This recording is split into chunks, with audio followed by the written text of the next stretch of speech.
Экскурсоводы признаются, что в террариуме зеленой игуане живется неплохо, но временами замкнутое пространство они меняют на непродолжительные прогулки рептилии.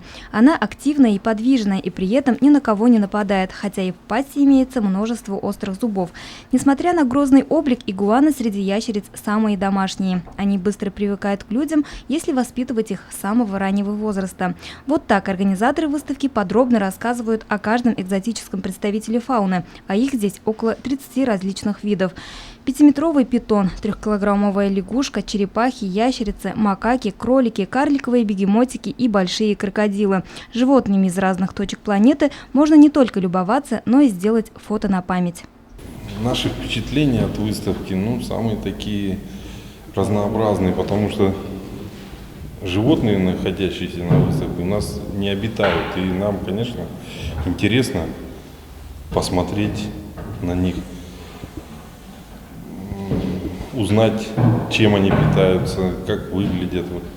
Обезьянки интересные. Они даже более симпатичны, потому что все остальные животные, они как бы замерли и ждут чего-то. А обезьяны, они более к нам приближенные, к людям, и они с нами общаются даже через стекло. В общем, выставка интересная, познавательная для детей. Можно объяснить, где какие животные обитают. И всем пожелание, приходите на выставку и объясняйте детям, какие животные населяют наш мир.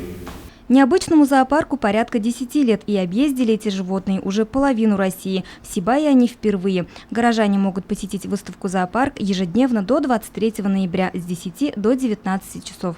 Юлия Харисова, Радмир Исянголов, Любовь Карпова, телекомпания СТВ.